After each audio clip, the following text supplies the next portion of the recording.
Welcome everyone. We are live right now.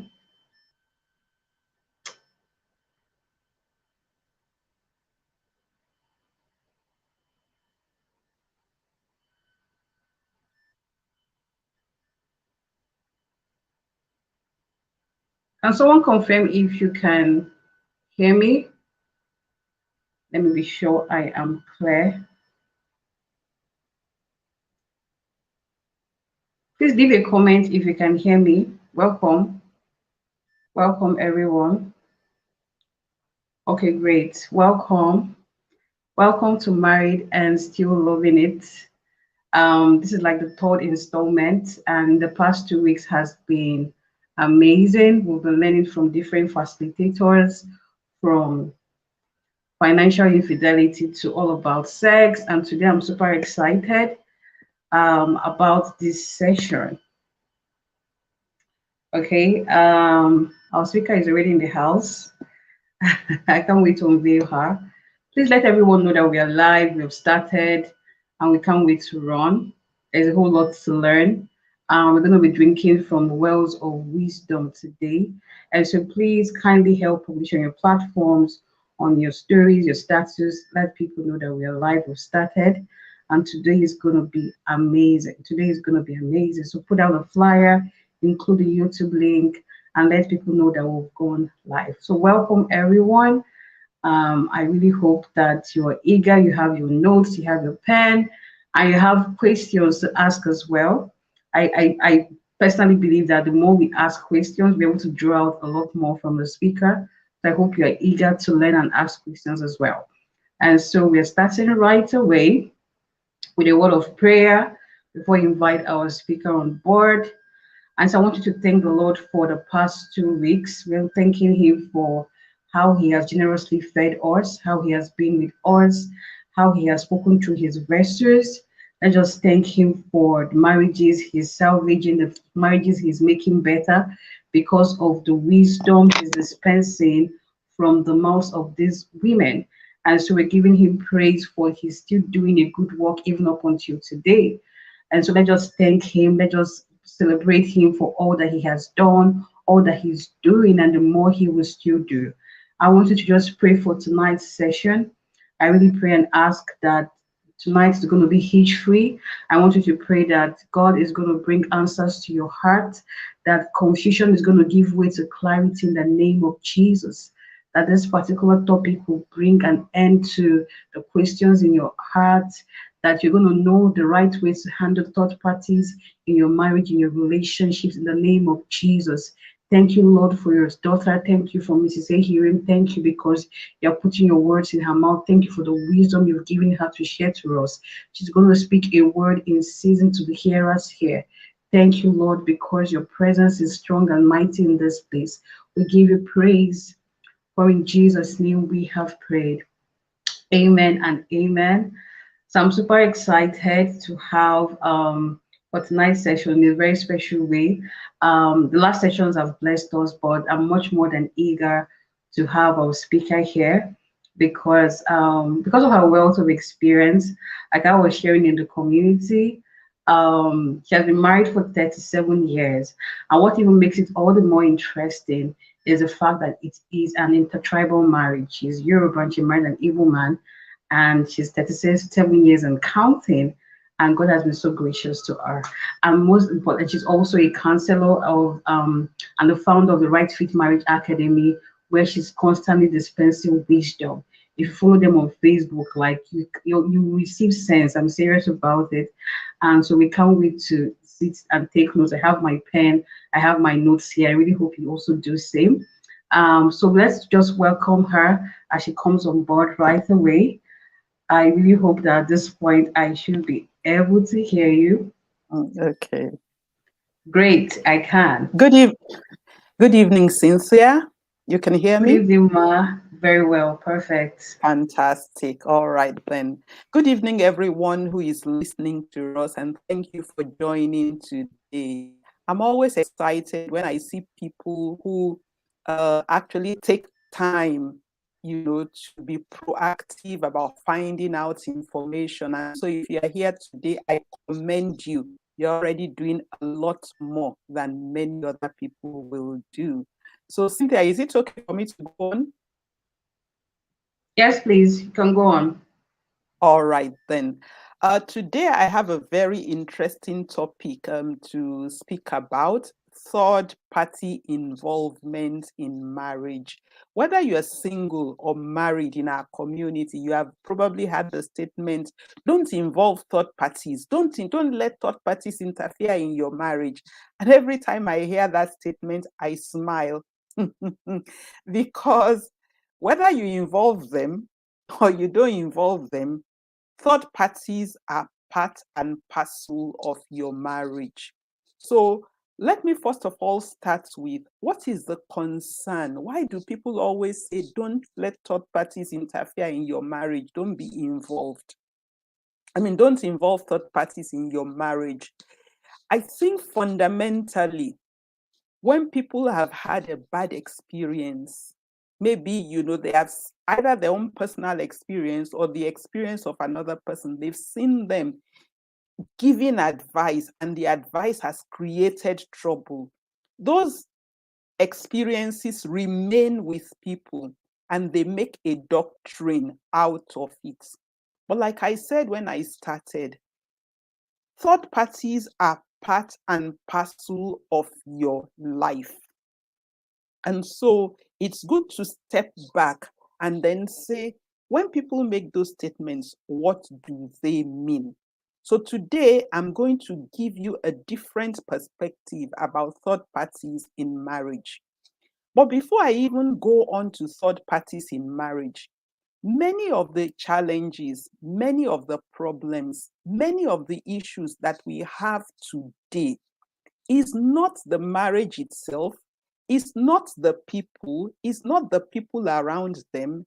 It is because essentially how we do marriage has changed. The environment in which we do marriage has changed. I'm going to share two things with you to help you understand what I mean by that change. The first thing I'm going to share with you is this.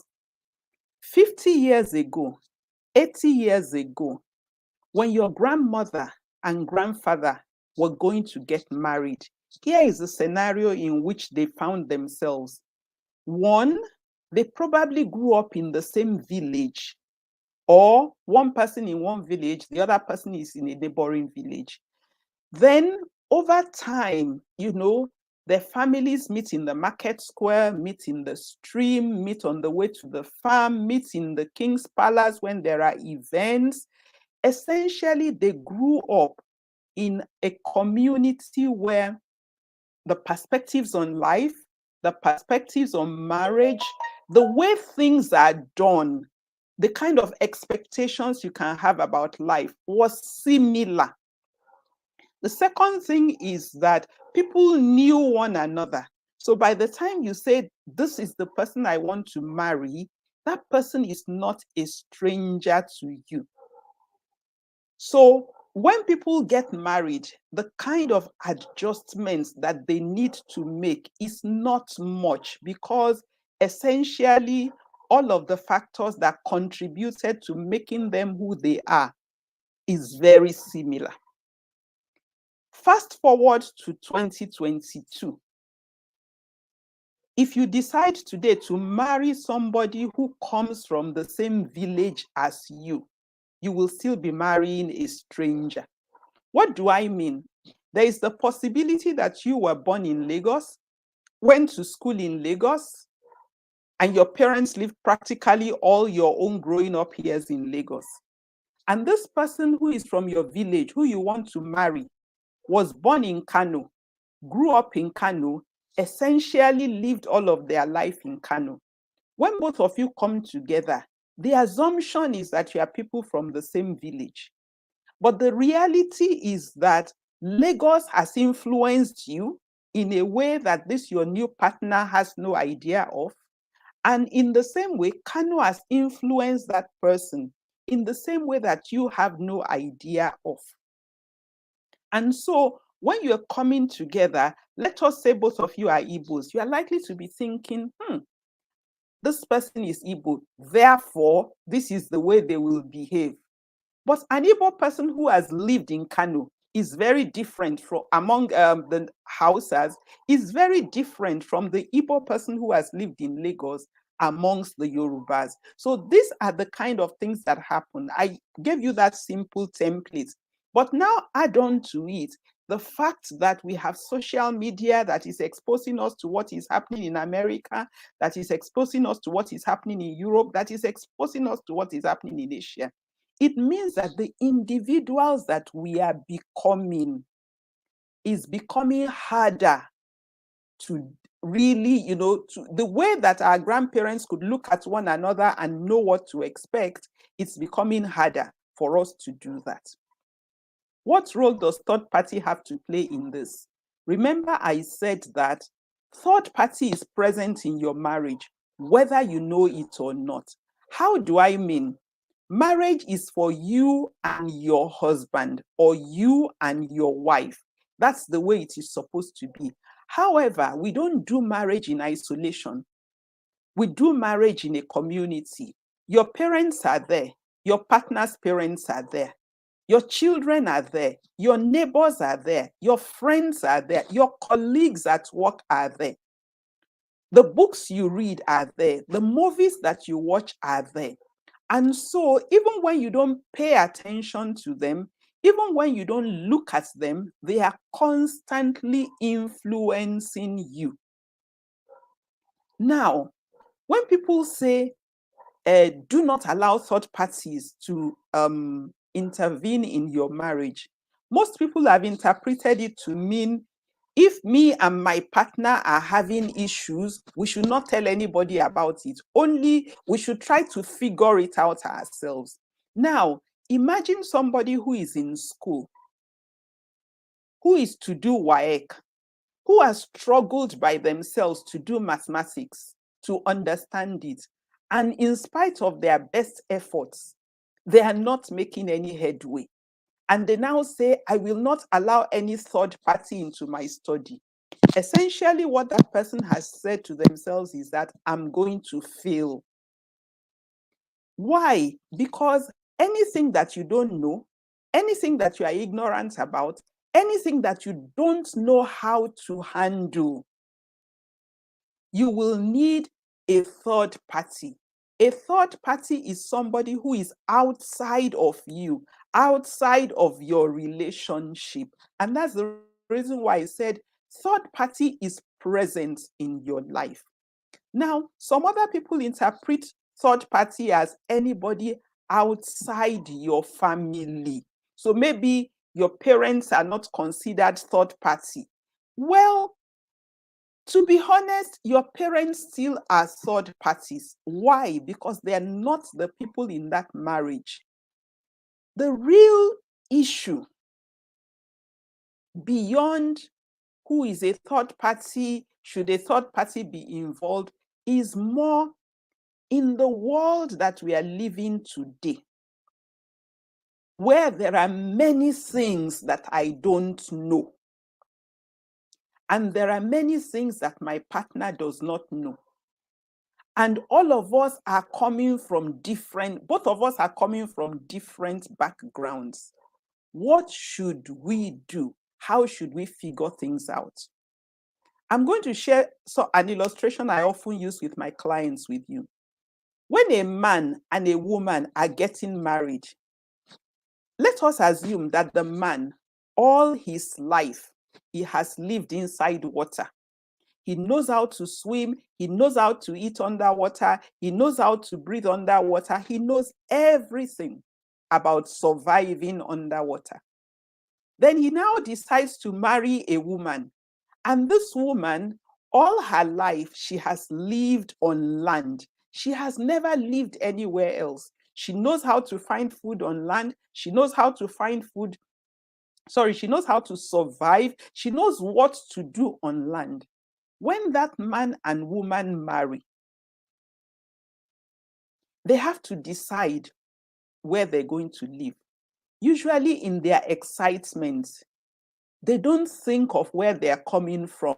So they may say stuff like, oh, you have to live where the man is living. And so the woman will leave the land and jump into the water. She has never lived in water before. She does not know how to survive there. So no matter how much she manages, after some time, it will become a struggle. And then who will she turn to? She will turn to the man she married and say, how do you survive underwater?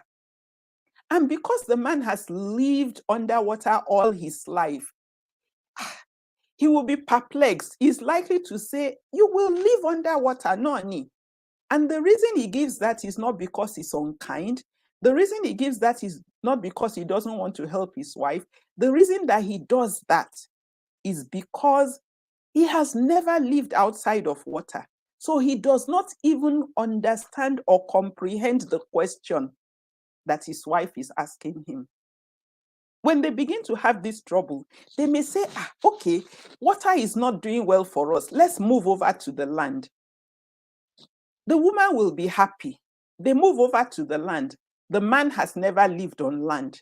By the time they live there for a little while, the man too is going to be uncomfortable and distressed. And he's going to be asking his wife, how do you survive under land? And because she has not lived in any other place but land, she's going to be perplexed and she's not going to be able to give him guidance. Why? Because it's not that she's unkind, it's not that she's wicked, it's just that she truly does not understand the challenges that the man is facing. And that is a picture of what happens when a man and woman come together in marriage. Now, if this man and this woman continue to struggle, their marriage will break down. So essentially, they have to invite a third party into their life. Who is this third party that they're going to look for? That's where they have to be wise. They can't just invite anybody. The person they are inviting, does he have knowledge of how to live inside water? Does he have knowledge of how to live inside land? Does he have understanding of the challenges that somebody who is coming from water to live on land faces? Does he have understanding of what the person who is coming from land to live on water faces? It does not matter the relationship of that pastor to this couple. If the parents have always lived on land, they cannot help them. If the parents have always lived on water, they cannot help them. If the pastor is a pastor who has lived on land, they cannot help. If the pastor is a pastor who has lived on water, they cannot help. It doesn't matter how much they love this couple. They cannot help them. Why? Because they don't even understand the issues that the couple are facing. And so when you see a third party intervention that went wrong, it is not going to a third party that it is a bad thing. It is that the couple did not carefully choose the third party intervention that they're inviting into their lives. Now, what are some of the things that cause couples to have interventions, So for example, when myself and my husband got married, I was a Yoruba woman. Note the fact that I used to was. I was a Yoruba woman. I had never lived with Igbo people before. I have no knowledge of what their food is. I have no knowledge of what the culture is. I have no knowledge of anything. But my husband wants me to be an Igbo wife. He's not a teacher. He didn't even know what I needed to know. If I was waiting on him, I would have been in trouble. So as a wise person, I told myself, you need to get a good Igbo woman, one who is knowledgeable about Igbo culture, one who knows how an Igbo wife is supposed to do, one who herself has good character and has good marriage. And those were the people I surrounded myself with. And they showed me how to do things. So I had third-party intervention, but that intervention did not create trouble in my family. A second area where I needed third-party intervention in my marriage was that my understanding of Christianity and the understanding of Christianity that my husband had were very different. And very early in our marriage, it was creating a problem. But thankfully, again, I had third-party interventions from Christians who were balanced in their perspective. And they helped me to understand what it would mean to submit to a person who did not believe the same as me. I can never forget the most important third-party intervention that came to me at that time. It came to me in the form of a book that was written by an American lady who I have never met and who I don't know whether I will meet on this side of eternity. Linda Davis is her name. She wrote the book, How to Be the Happy Wife of an Unsaved Husband. And reading that book, studying it, doing all of the exercises that were in it, made a significant difference in my life. Now, if I had gone to my sister to ask her intervention, or I had gone to report to my husband's parents in these two instances that I illustrated for you, they are family members. They love us. They care for us. But did they have the know-how? Did they have the knowledge? Did they have the capacity to help me to deal with those particular issues? In addition, if my husband was, you must not discuss anything about our life with other people, and he was not able to help me in this way, I would be frustrated. We would be there. And I am aware that there are other instances as well when my husband also sought third-party intervention. So essentially, what am I saying? When you get married, third-party intervention will be required.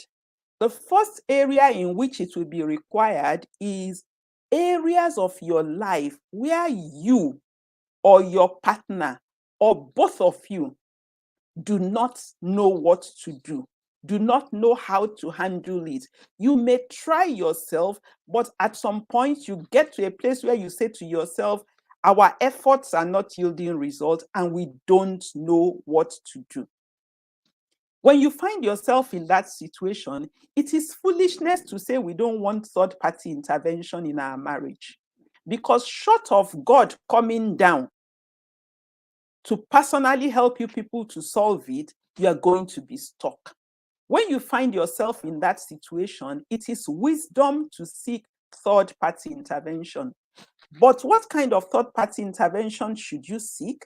You should seek intervention from somebody who is knowledgeable in that area, somebody who demonstrates character in that area, and somebody who recognizes boundaries. What do I mean by boundaries? Somebody who knows that you are the person who is going to make the decision. Their own is to guide you and to give you an awareness and knowledge. So that's the first situation in which third-party intervention is required. Now, let's come also to something that most people always talk about. When there is misunderstanding between a couple, should you call other people in? The first thing that I would say is this. Of course, always try to resolve your issues by yourself. But when you find out that issues are lingering and they're not going away, or you find out that it is the same thing that we keep coming back to and we're not getting agreement, then you also need a third party. So we're talking now of a situation in which there is a dispute between the two of you. There is misunderstanding, there is disagreement, and both of you are not able to figure it out. A third party in that situation is somebody that you have invited. The objective of inviting that person is to help both of you come to a mutually accepted position which both of you agree upon. Now, these people could be your family members, although personally, I discourage people from taking issues to their family members. And I will tell you why later. It could be your spiritual leader or the pastor. It could be your co-workers. It could be your neighbors. These are things that these are people that we have been familiar with to invite to take into our situation. But do you remember the first thing I told you when I started? The way that things have changed, the environment in which we do marriage, how it has changed. That also affects the people around you. So there is no guarantee that your family members, your in-laws, your friends, your church members, your colleagues, your neighbors, there is no guarantee that they have the same values as you, that they have the same perspectives as you, that the way they look at life is the same as your own. And so, right now, one of the first things you ought to do, even before any such misunderstanding arises, is you want to ask yourself, who are the people around us who are going to provide a network of support for our relationship? The number one criteria is that they believe in marriage. The second criteria is that they themselves have healthy relationships with one another, or they're trying to, they work at having healthy relationships. One thing that my mother told me before I got married and after I got married was that she said, before you will take advice from anybody, look at their life and ask yourself, the way their life is that the way I want my life to be?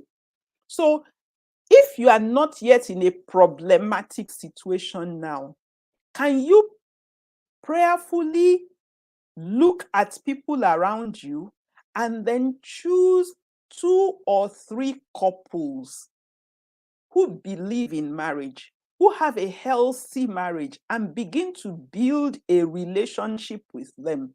Tell them, look, we want you to be our accountability partners. When we have issues and cannot agree, we would like you to be the people who will be objective with us.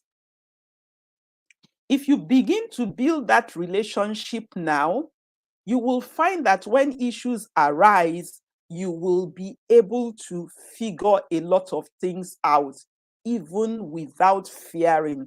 Why? You would have had plenty of time to study these people. You will know whether they're reliable people. And by the time you're going to them as third parties for intervention in any issue that is arising between you, they would be people that you know, they will be people that you like, they will be people that you trust. You would have seen how they're living out their lives. And so taking advice or counsel from them would not be difficult. In the early days of my marriage, I remember that there was once when I went to meet one of my neighbors who was this kind of a person to me. And I shared with her what was going on between myself and my husband. And she allowed me to cry and everything. And then she said, well, you are my friend and we are Christians. I will only tell you what the Bible said. So let us look at the Bible together. And I remember on that day, she prayed with me and persuaded me to go back and accept a position which I otherwise perhaps would not have accepted, because she helped me to see it from a different perspective. But the reason I listened to her was not because she gave me that advice. The reason I listened to her was that prior to her giving me that advice, We had been friends for a couple of years, and I know I had seen her life. I saw the way she does. I saw the attitude she has towards marriage. And so I knew that the counsel was coming from a good place. Why? Because of the relationship that she had. And this relationship was mutual because she also would come to me. And sometimes our husbands would also talk to one another. So build these relationships with these third parties that you have identified, that you know, that you honor and you respect, and they honor you in turn.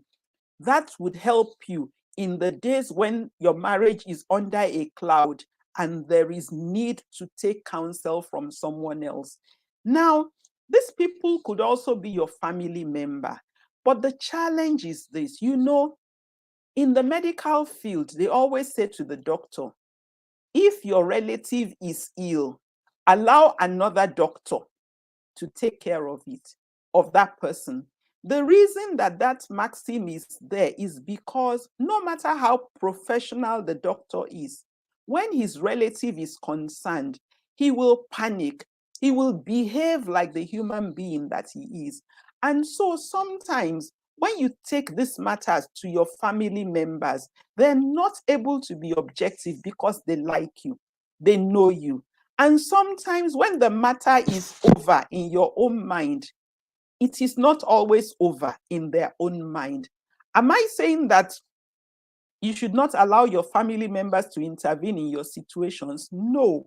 I'm just saying to you that that challenge is there and you need to weigh it. Now, there is a possibility that the issue that comes up between you and your partner is beyond you, is beyond the people that you have chosen as your accountability partners. The third party intervention you require in that case is a professionally trained counselor. And people always ask me, but our parents didn't have any counselors. But our people didn't have any this. And I totally agree with you. Remember what I said in the beginning. Our parents didn't have a lot of the challenges that we have now. Why? Because they grew together. They were exposed to the same perspectives in life. They were exposed to the same expectations in life. And so the adjustments that they had to make in marriage were minimal, as opposed to where we are now. It's not only the fact that we live in different places. So let us look at it from 2020. 2020, COVID-19 happened. Economy was affected. Now families are facing financial crises which they never ever planned for. There was no way they could have foreseen the future. All of us hoped that COVID-19 will go away. COVID-19 went away, and then other things happened.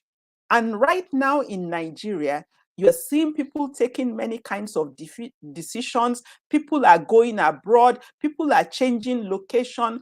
All kinds of things are happening. What is causing that?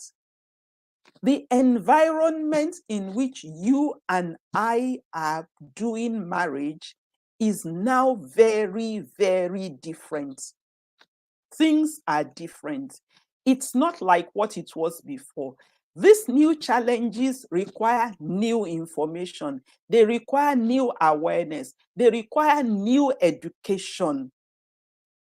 And so the kind of interventions that you would need, the third parties that you should be inviting to your life now, are people who have been trained to understand these new things that are happening. I don't know how many couples I have worked with who think that they have reached the end. And when they speak to me and I share with them this illustration of man who has lived in water all his life and woman who has lived in land all their lives, all of a sudden, they realize that the conflicts they are having are not real conflicts, What it is that they're having new circumstances to cope with, and they did not pay attention to that, and they're not understanding one another and expressing curiosity about one another and finding out how to do that. So professional counselors would be your very first bet. And quite a number of good ones are available now. The second set of third parties that you should allow into your life are authors of good books. Authors of good books and platforms like Ensure Your Marriage that deliberately bring you information. Those are third parties as well. Remember what I said? Third party is anybody who is outside your marriage. And you should choose them consciously. So I congratulate those of you who are here, because I've looked at the speakers who have spoken in the previous week, and Cynthia has done a really fantastic job.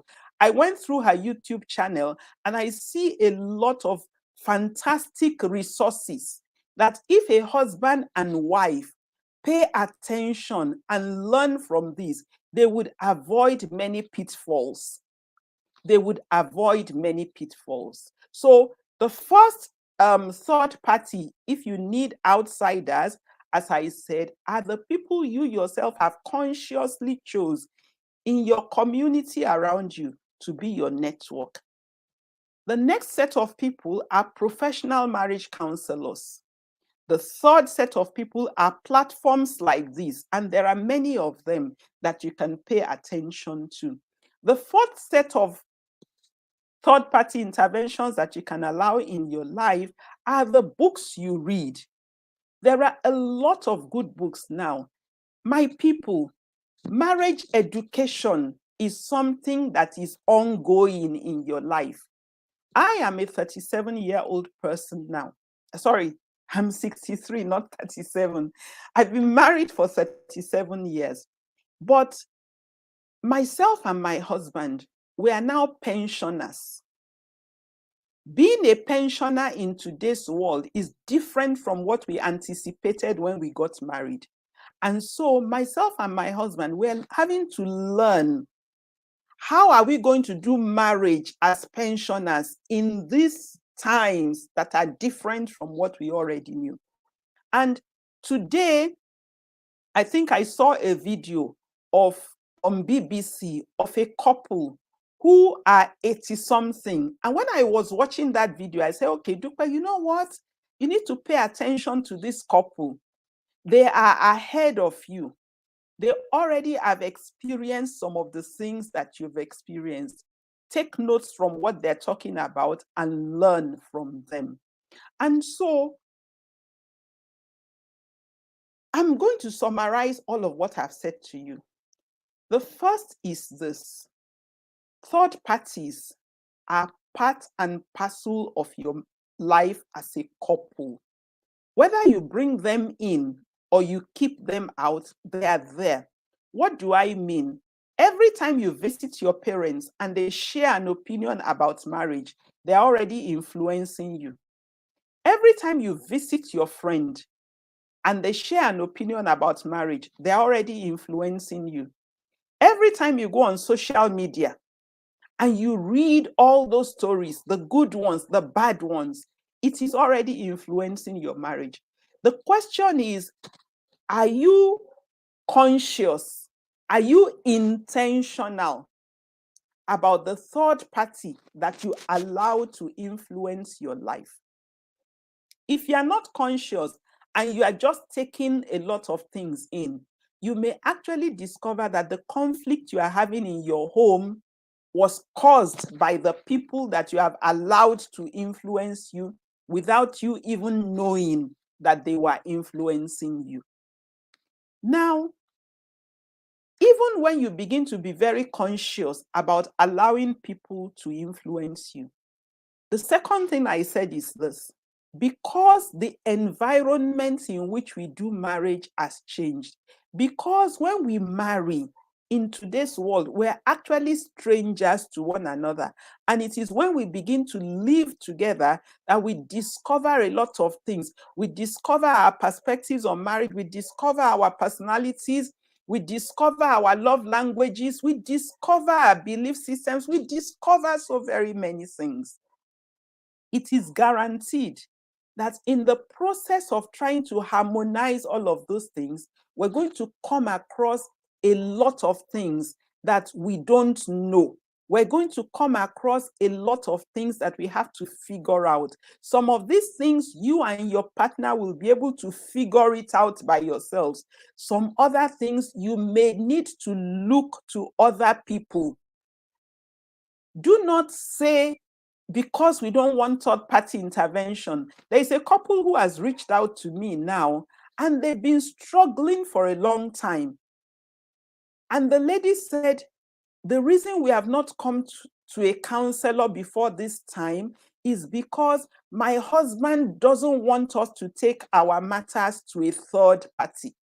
Can you imagine?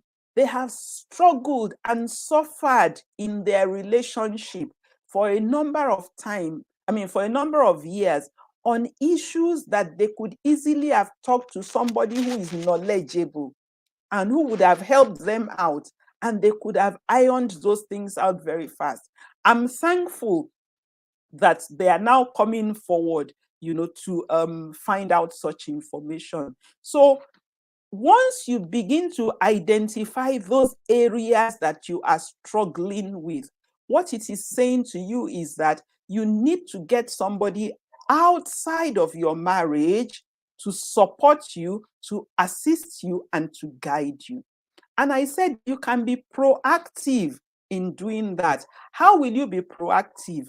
Before any difficulties come, just look around you and study people. When I do premarital counseling for a couple now, in anticipation of their marriage, one of the final exercises they do is that they identify 3 to 5 couples, and they actually do informal interviews with those couples. Why? Because they are wanting to choose 2 or 3 couples that will go with them in their marriage journey. In those days, the churches, the Catholic Church, I remember, you have to have a marriage sponsor. The purpose of the marriage sponsor was not to give you money.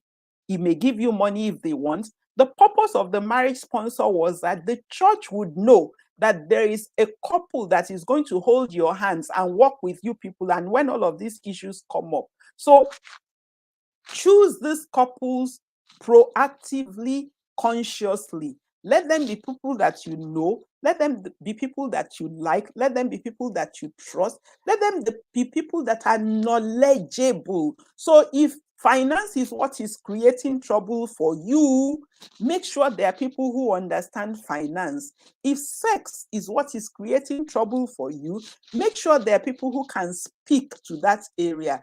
If it is parenting that is creating trouble for you, make sure there are people who can speak to that area. So look for these people, choose them, talk to them, tell them you want them to be this kind of people in your life, and study them so that you would be able to tell from their character, are they the kind of people that you should listen to?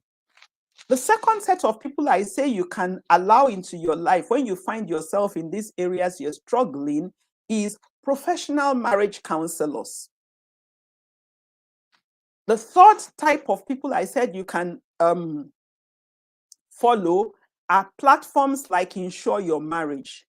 The fourth is books that you're going to read.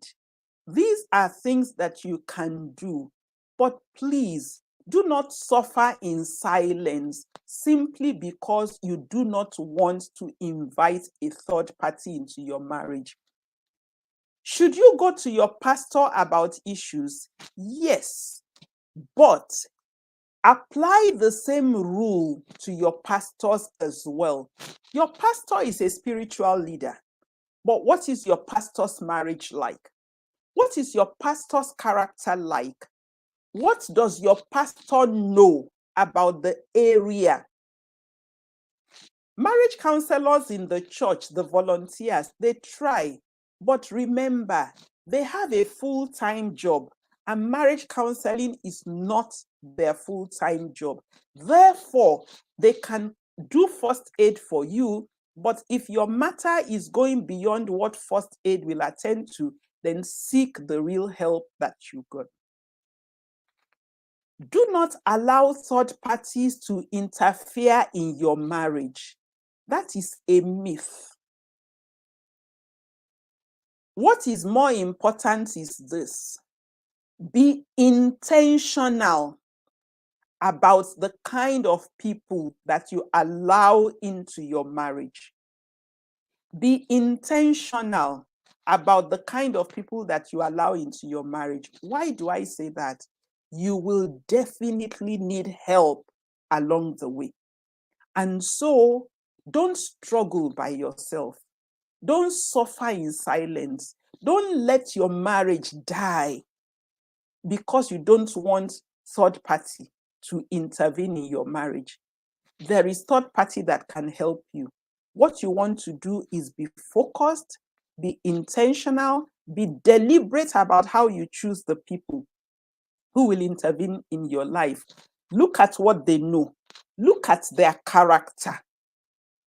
Look at how their own marriage is going. Where it is possible, choose them in advance. I'm married for 37 years. I'm a professional counselor.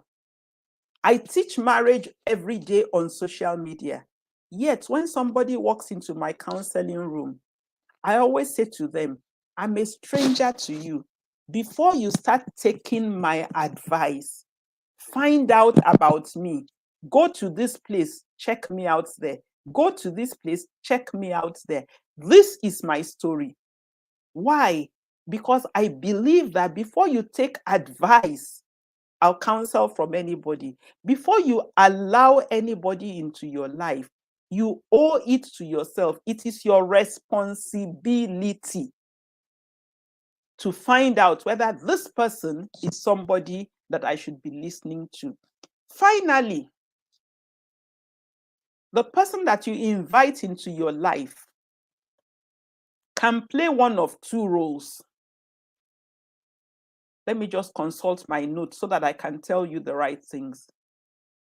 They can be a facilitator, or they can be a consultant.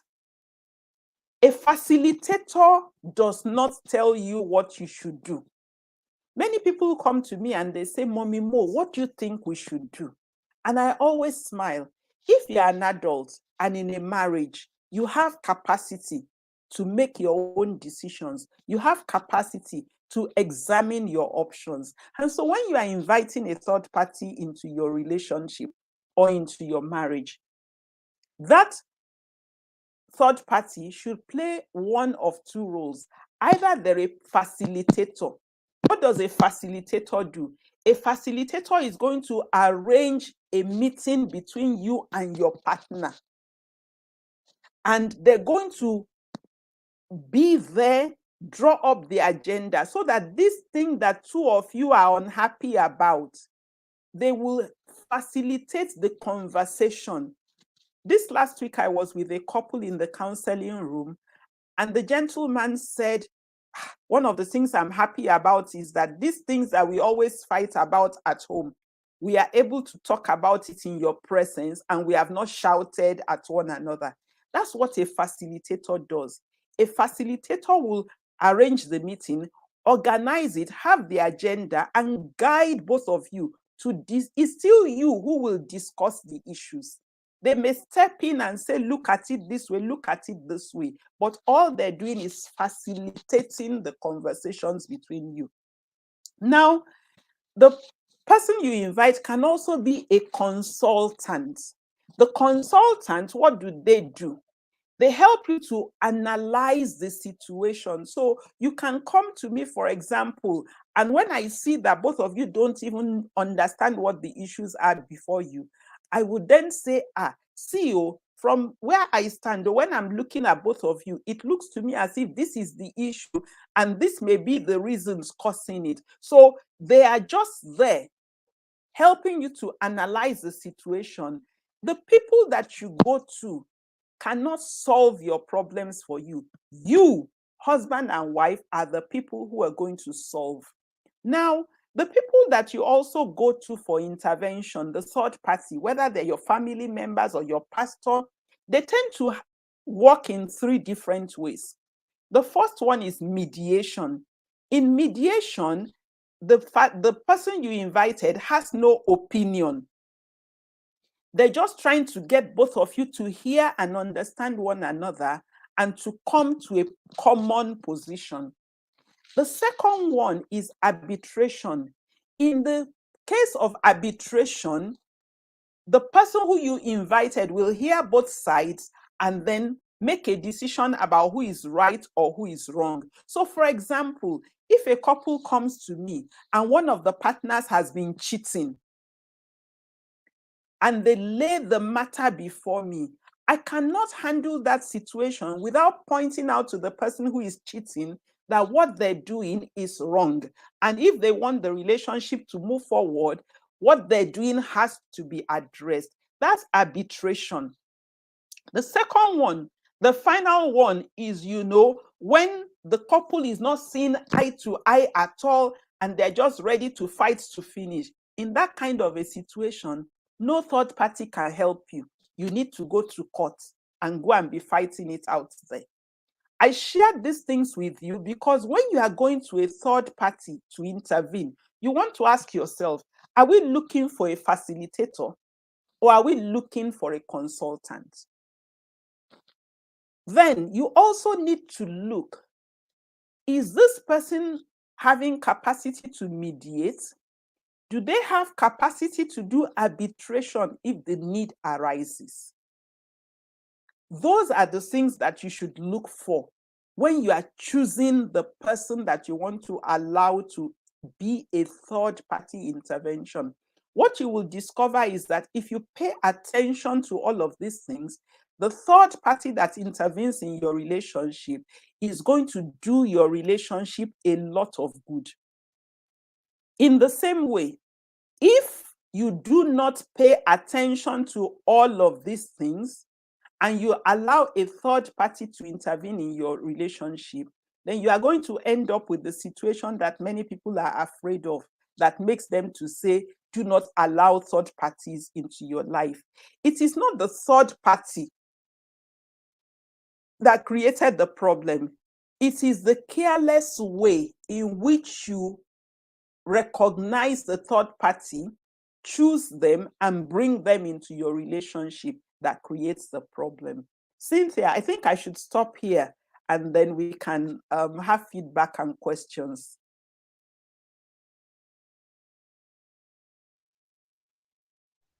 Okay, Ma. Wow. I've just been taking down notes and I loved your simple way of passing this message across and the profound example or analogy you gave about a man living in water. I think I'm stealing it already. I love it, Ma. Thank you so much. So I have a few questions here. I don't know. I'm still expecting them to share. So if you have any question, please leave a comment. I'll have my eyes on the comment section. But I have a few questions here. I would also love you to attempt. And the first one is, what can a person do, a married person in this case, if the spouse they are married to insists that they should not involve a third party, or let's say a case whereby the counselor is advising or invite your partner, invite your husband, invite your wife, and let's say the person is insisting, I'm not going anywhere, I don't believe in third party. So what can such a spouse do? That's a really great question. One of the things that I tell people, and as I said, how we're doing marriage, the best way to resolve issues is to have both partners come. But when one partner is unwilling, the next best way is for that partner who is willing to go. Sometimes there is a struggle, so you're thinking, as my partner does not want me to go to third party, if I go to this person, will that not cause trouble? And what I always say to people is this: if you are ill and you are very seriously ill and you cannot identify the symptoms, and your partner says don't go to hospital, what would you do? I would You definitely can go. choose not Yeah. to go to the hospital because you are afraid of what your partner will say. But whose life will be lost? Seeking intervention is, you must understand the principle of personal agency. The principle of personal agency says that you are the person who is best able to recognize what you need. Now, if you have tried everything, and I would say to you, if you are talking to a counselor who says, oh, if your partner cannot come, I cannot help you, what you just want to do is move on. Because essentially what that person is saying is that if your partner does not come, there's nothing we can do. What you want to do is move on and find someone who will also listen to you. Because the counselor who works with one partner, essentially what they do with that one partner is they help. Okay, can you imagine a man and woman who have been quarreling very seriously, and only the woman comes to me or only the man comes to me, and I now use this illustration of man in water and woman on land for the person. By the time we finish, that person is going home with different understanding. Even if their husband continues to behave the way he was behaving before, or the wife continues to behave the way she was behaving before, their own new perspective will get them to respond differently. Now, it's not just that they are responding differently. We learn from watching other people. So in the beginning, that partner who is at home will be suspicious because they will notice the change. And they'll be suspicious and be wondering what is happening. If you continue doing that way, they will see that the way they used to respond to you is not affecting you anymore. They will be forced to begin to respond to the new person that they are now dealing with. And so they will change, even though they are not going to the counselor. So you going to the counselor alone, or you reading a book alone, or you coming to programs like this alone is very useful. The only thing is that when you go, be looking for what will me, Modupe, do. If your husband or your wife is not there, there is no need for you to be listening to what the counselor is saying, which your partner is going to do. In fact, when I'm dealing with individuals, I keep saying to them, don't think that I'm ignoring your partner. You know your partner is not here. Even if I say what your partner is supposed to do, your partner is not here to hear it. So let's focus on you and empower you and show you what you can do in that situation, and then you would go home. Occasionally, you have toxic situations where when that person comes and we do the assessments and we understand, then we have to also point out to the table. I have a chart and I just say to the person, show me where you are on this chart. And they themselves would know that this marriage is killing them. And so they need to do a number of things. But the counselor is never the person to tell you what to do. Whatever situation you present to the counselor, the work of the counselor is to empower you to be able to make your own decisions in that situation that will help you to make your marriage better. So if your partner doesn't want to go, that should not limit you. Wow, wow. That was a profound answer. Thank you, Ma. So it's safe to say that can a spouse, let me just write on that question, can a spouse bring in the involvement of a third party without the partner knowing? Or should they always attempt to inform the partner first? If he or she refuses, then you can now go solo. Okay. Now, there are two things in your question. The first of them is this. it is assumed that we already have a crisis situation. You have to ask yourself, when you are bringing a third party, what exactly are you bringing that person to do? That's the first question. Remember what I said about facilitator and consultant. Many people who want to bring third party to resolve issues in their relationship, what they really want is somebody who will come and tell their partner.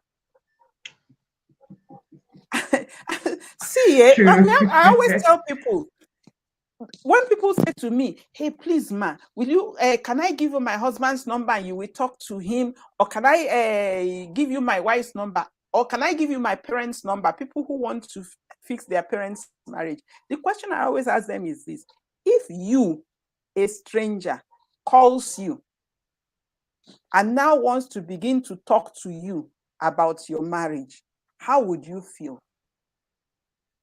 And then you now know that it is your partner that told them to come and talk to you. How would you feel?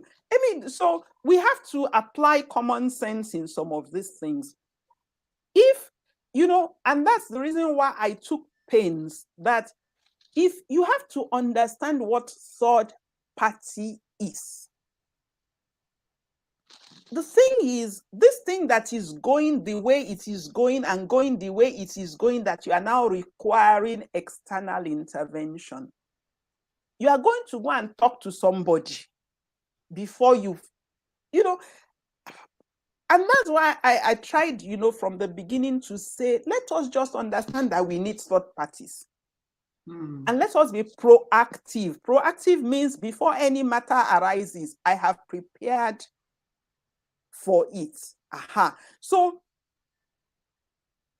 the first thing is, what do you want that person to come and do? The second thing is, you already know your partner. So there is a case now, for example, where the lady and her husband, they're really having difficult situations. In fact, the woman had moved out and come back. Then her colleague's husband started to talk to her. And one day there was reason for her colleague's husband to talk to the husband. And the husband said a lot of things and everything. And the colleague's husband came to me. And then I said, no, you are the person that is still going to be doing this work. This man will get to know you, like you, and trust you. When he knows you, likes you, and trusts you, you can now recommend to him. When he's coming to me, he's coming to me. Why? Because somebody who he knows, likes, and trusts. So see how we have journeyed now. They are having a lot of trouble. His wife was talking to the colleague. The colleague told her to talk to her husband. The husband found a way of talking to the man.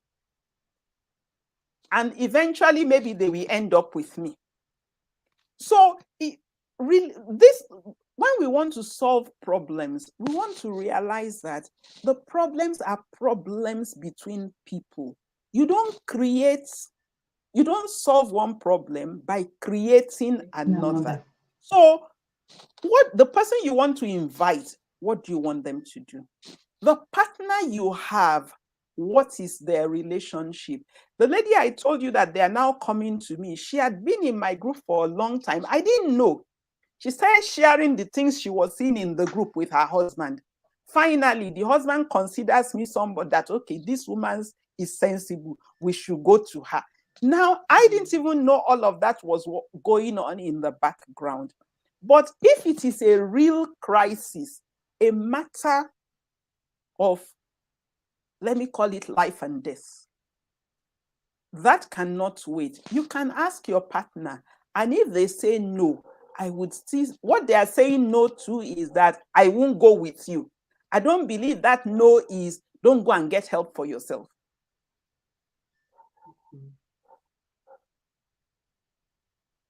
Great. That's what I would say to that.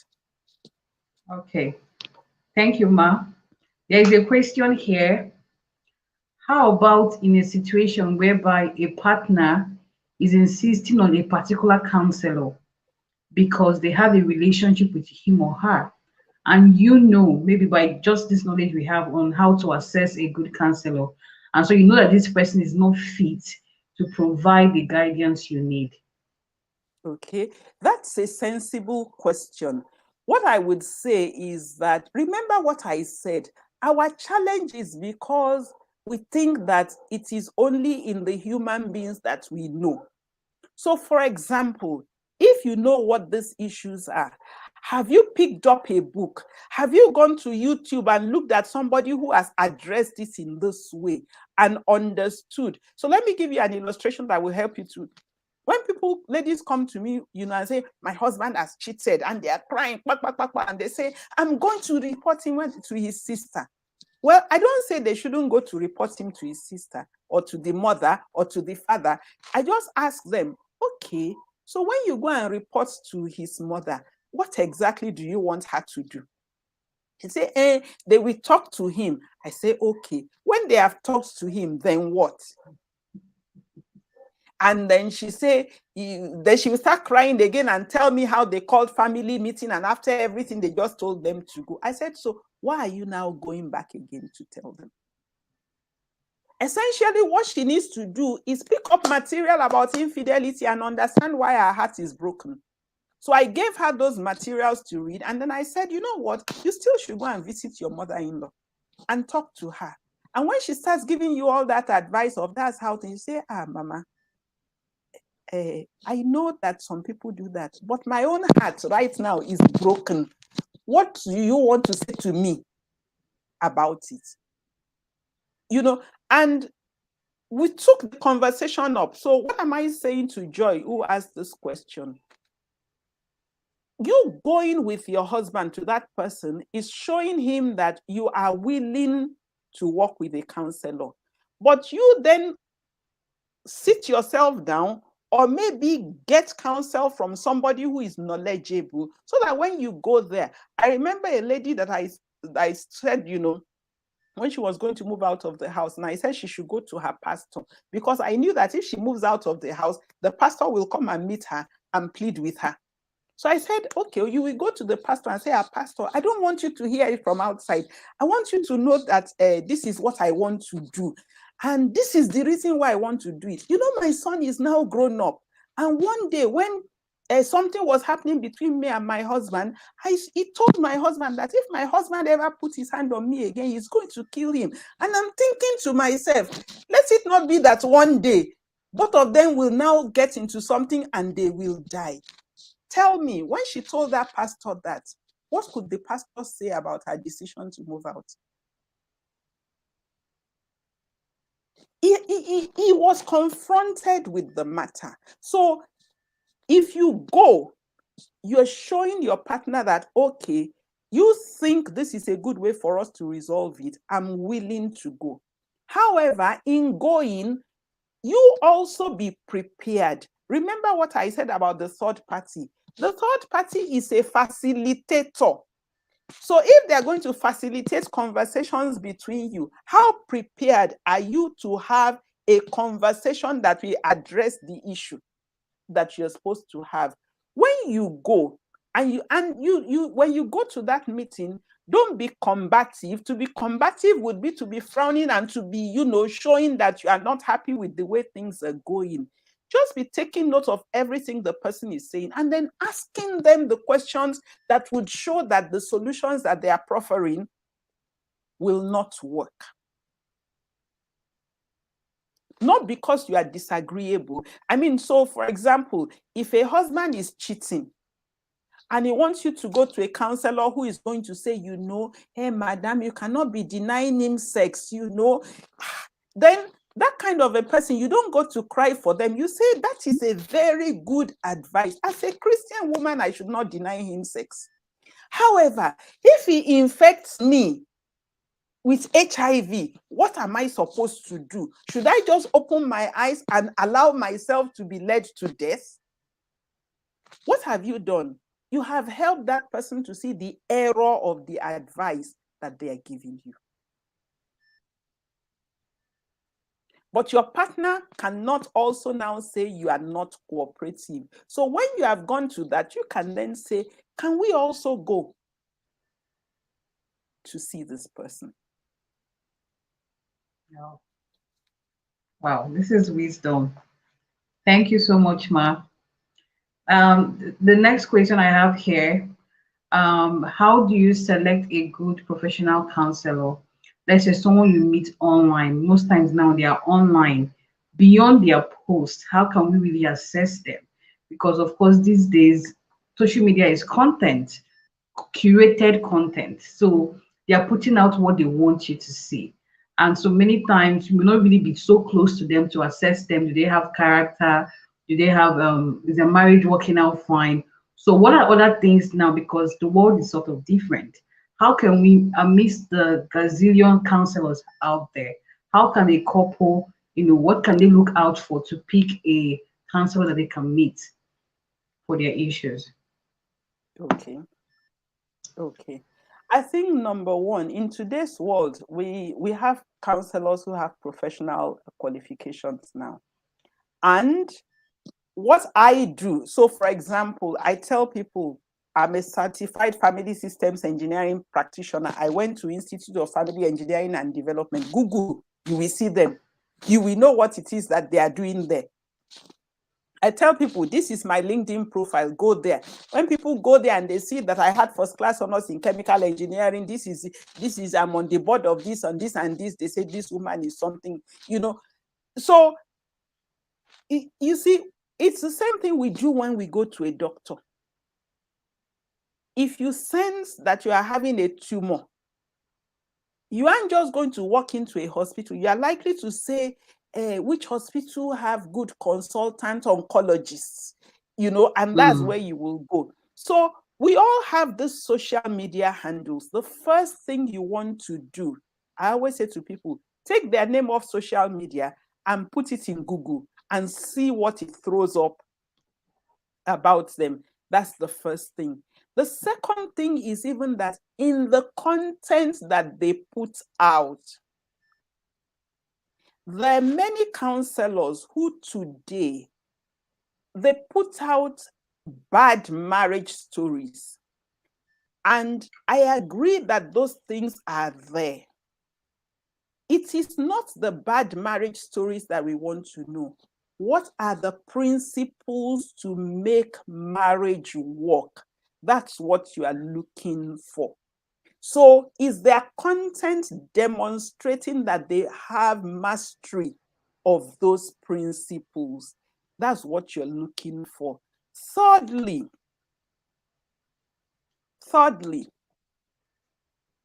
even though a lot of people put out stories under the guise of teaching, even when you are doing marriage education, so if you are the expert and every day what you're doing is, this person is asking this question, what do you people think? Then you have to ask yourself, what exactly is that about? Because if these people who come to you do not need to come to you, they have all these other people around them. So they could easily have asked them. When they come, they're looking for expert opinion. What a professional would usually do with such information is they read all those stories and they use them to create what they're going to teach. So for example, now you have brought me to teach third party. It's not, I'm sure you've had a lot of questions asked about third party. You could have been throwing those questions out and saying to people, what do you people think about third party? How should we handle it? But the way a professional does is that they're going to take all of that questions and inquiries that people are making, and they're going to turn it into an educational tool, teach the people the principles. So what it means essentially is that when you are looking for people, remember what I said, you look at their profile, not just what they have on social media. And this is not only for what do you call it? This is not only for marriage, for everything, for your work, for your career, for your business. Find out this person who is talking. What else are they saying? Where else are they talking? Do they have a website? Do they have a LinkedIn profile that is showing other things about them? So you need that. The second thing is that in what they put out, are they demonstrating mastery of the principles that make marriage to work? And then the third thing is, personally for me, if somebody is putting out, if all their posts is, see, this person is saying this, what do you people think? I tend to worry. It's drawing crowd, but that's not really what they should be doing here. So that's what I would say. And then the last but not the least, we are told that everybody in this world is only 6 persons away from you. If you start asking and saying, look at such and such a person, do you know somebody who knows her? Before long, you'll find somebody who knows the person. Finally, when you get to the counselor, before you even ask, how many sessions are we going to do? How much money are we going to pay? The first thing you should be asking is, tell me a little bit about yourself.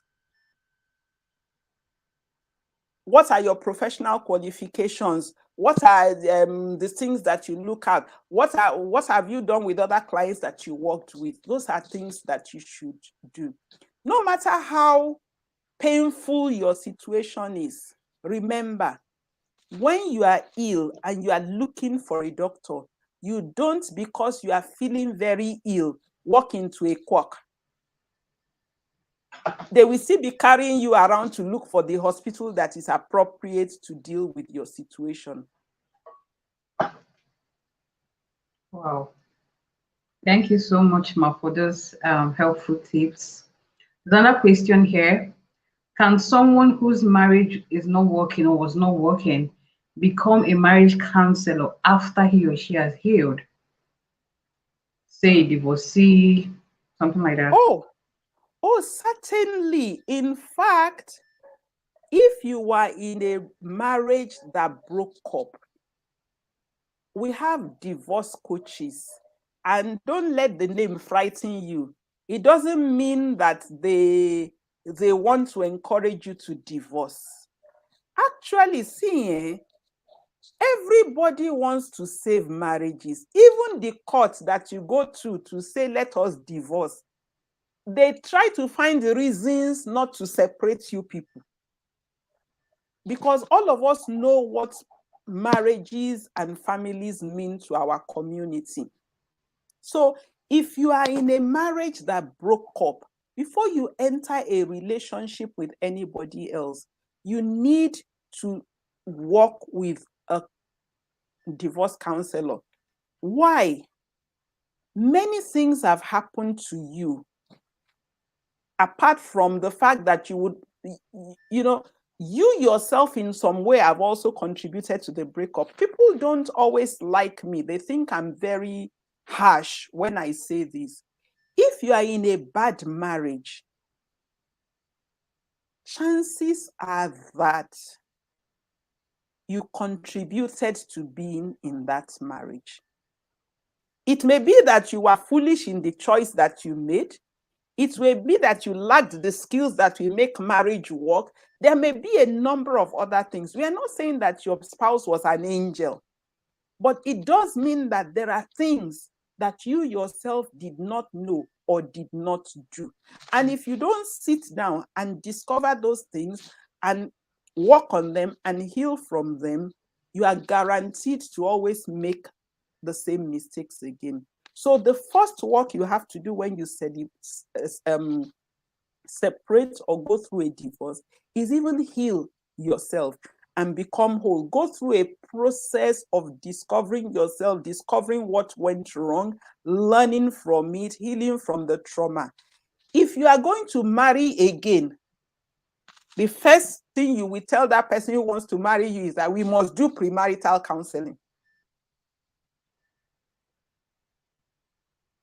so that both of you will start out. Sometimes people come to me for premarital counseling and we have to pack the premarital counseling aside and do a lot of other things which they themselves were not aware of before we then go back to the premarital counseling.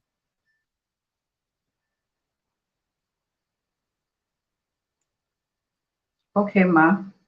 But can such a person go on to become a counselor, maybe based on the past mistakes and all that? Sure, Great. they can. There is something that people talk about, and people always say, this person is a counselor. They are not they themselves are not happily married, and things like that. There is a place of experience in a good marriage, and that is really fantastic. But when somebody is a professional who has gone through training, that's a totally different thing. I have 37 years of marriage. But remember, how can I help couples who are in crisis when I did not experience crisis? It is because I have tools that when they come to me, we have assessments that we do that help us to be able to diagnose what happened to them. And when we do the diagnosis, we have interventions that we provide for each one of them. A couple I talked with a few weeks ago, then they had to do the assessment. They did 3 assessments. I did the debriefing with them. Then I went on to do a draft therapy plan for them. This is what we are going to do. This is what we are going to do. This is what we are going to do over this period. That's one. Whoever you are, once you take that training, you have capacity to do it. The same way I'm sharing my own illustrations from my marriage is the same way that person who had a broken down marriage would also be able to use examples from their life to tell you what you should avoid. But it is not our experience that we use to counsel. It is the principles that we use. It is the tools that we use. It is the skills that we acquire that we actually use to work with couples as professional counselors. And that's the reason why I said you have to ask the counselor you want to work with, what certification do you have? Wow. Wow. Let me write on that your point and ask a question for singles. Like, how relevant is premarital counseling? And let's compare it to, because an average person will say, for churches, most churches hold 3 to 6 months of premarital counseling before marriage. So is there still a need to find a professional counselor and all that? So I have a lot of people who still have this, will I call it aversion, or they're kind of reluctant with maybe paying people for premarital counseling. So let's say a word to singles who may be listening. Okay, then. Singles who are listening, the first thing is this: premarital counseling is not what you need. Pre-marriage education is what you need. What is the difference? Premarital counseling is the one you go and do, 6 months, 3 months to your wedding. Pre-marriage education is everything you are doing to prepare yourself. Pre-marriage education should even happen before you start choosing the person.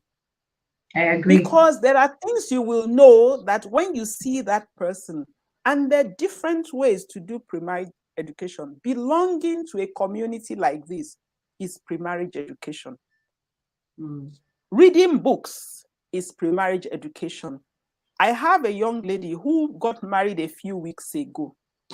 She was dating somebody and they were already thinking of marriage, and they came to do paid session with me to prepare them for marriage.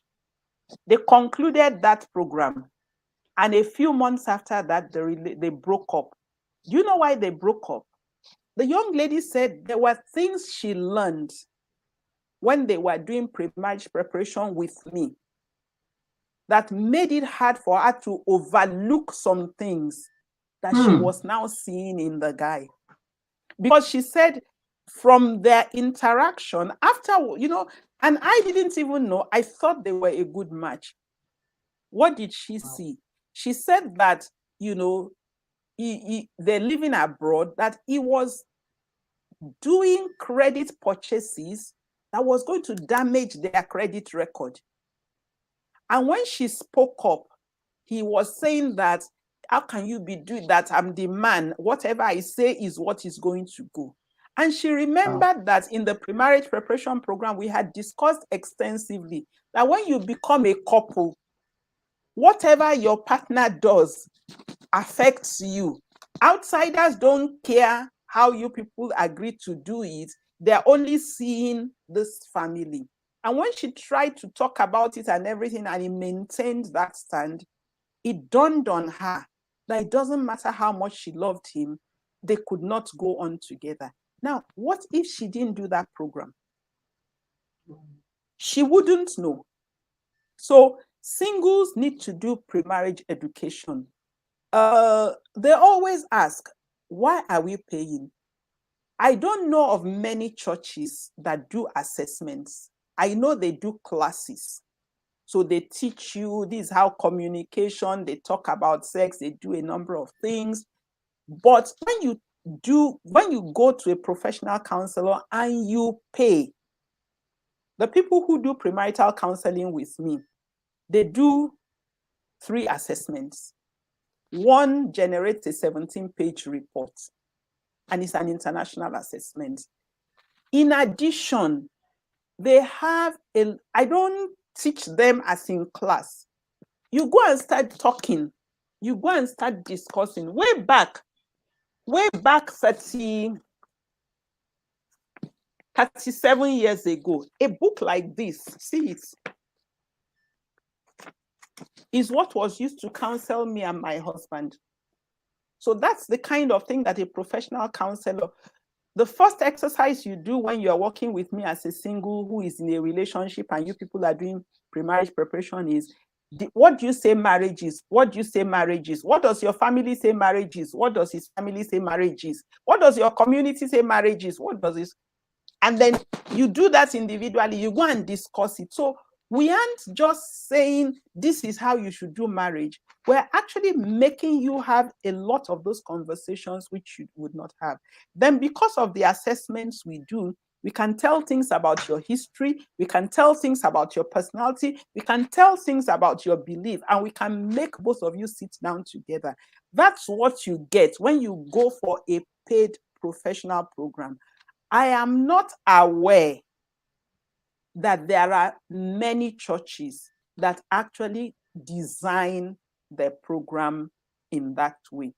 So before a person is married, when a person is single, even before they are married, you read books, you attend programs, and you don't just attend them for it. You are actually taking notes. If a single is listening to this program now, for example, I expect after they go home to say to themselves that, hey, if married people are still going to have issues, if a person sits down and really thinks about that illustration I gave about land and water as a single person, it has made it so vivid to them that there is a kind of person that they should be looking for. One of my friends has a book, questions that singles should ask one another. H. Norman Wright has written a book, 101 questions that you should ask. Our own late Bimbo, what's her name? Yes, has 165 questions. See, as a single person, if you just buy that book and you go through all those 165 questions yourself, by the time you are choosing a partner, you will know yourself so well. And the next thing you will just tell the person who says they want to marry you or who you want to marry is that, see these 165 questions. Oh yeah, let's do it together. It's not the answers of the question. The process makes you to address a lot of issues and come to harmony. So that when you then get married, it's not then that you'll be discovering things and talking about them every day. So pre-marriage education will cost you money in terms of the book, or if you decide to go and work one-on-one or attend a course. Premarital counseling, the church and even the mosque, all are contributing their own bit. But remember, the person you want to, let's say you are 30 and the person you want to marry is 28, and you people knew one another for 3 years before you got married. The remaining 27 and 25 years, is a lot that you need to understand about one another. And the more that you deepen your knowledge of marriage, the more that you will make wise decisions about the person that you want to do marriage with. Wow. Okay, this has been such a night. Well, I just have one more question. That's okay. Let me say it's a crowning question. Now, how can people set boundaries with family members, with in-laws? Let's say you have nosing in-laws, or maybe you're married to someone who is a mommy's boy or a mommy's girl. How do you really set boundaries with family members, with in-laws?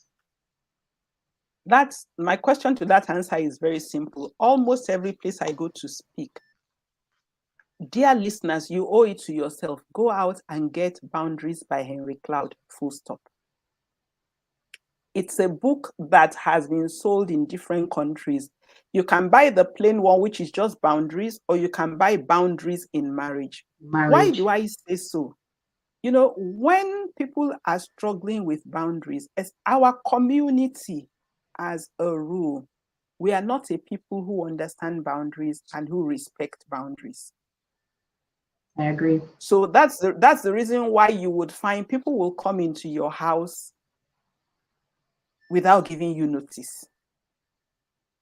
And if you talk, they will say, are we Oyibo people? That's the reason why people will agree with you that we will meet at a certain time. And then they will go and do something else. And when you start calling them, they say, and I'm now in this, you know, essentially, we're not nurtured to understand what boundaries are and to respect boundaries. So the challenges that people are facing in marriage.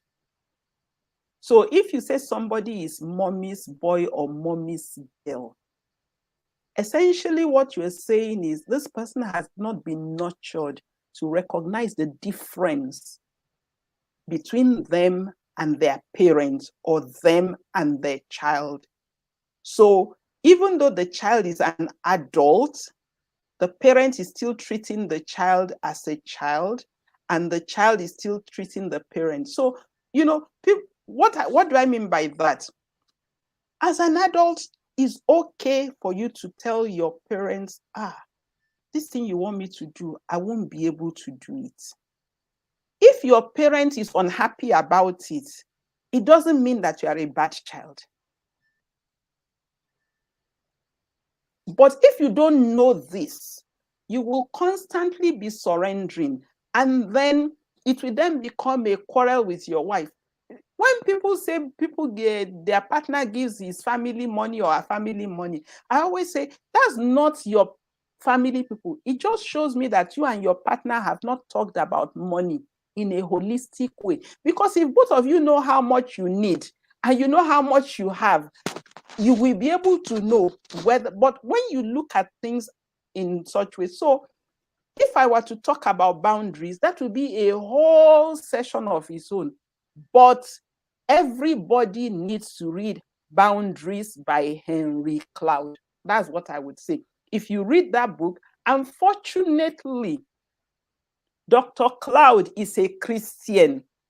So he helps you to see how the Bible really puts all of those things. Many of the things that we are doing, that we think we are doing it because we are good Christians. Nah, we are not good Christians. We are actually opening the door for Satan to create trouble in our homes. Wow. Wow. Thank you so much, Ma. What did we do to deserve you? To give us 90 minutes of your time, 90 minutes of your wisdom. Wow. We just interacted with light, sincerely. God bless you, Ma. This was a time well spent. I'm very sure they also feel same as well. Thank you. Please, everybody, head to Facebook, the RightFit Marriage Academy. I know you're on Instagram, but I think your Facebook group is the popping one. That's the one that is always the Instagram is good, but what Facebook has done for us is it has provided us with a community, We Yes, have ma'am. a huge library of discussions. Worst case scenario, if you have your question and you talk to me, I'll just share the link with you of what you should go and read. I agree. I can relate. So everyone, please follow them. There's a whole lot you're going to learn from her and other team of counselors, not even just her. I also see posts that other people make and I've been blessed by them as well. So that's a very good community to plug into. God bless you so much, ma. Like, I'm so grateful for this time. We don't take it for granted. Guys, I'm sure you've been blessed today. We continue next week again. And same time, please invite people and please share the link of this video. It needs to go viral. More persons need to hear this message. So much wisdom, so much wisdom. God bless you all. We continue again next week. God bless you so much, ma. Hopefully, we'll God have you bless more you. on board after now. God That's bless okay. you. God All bless right, you ma. too. Okay, then.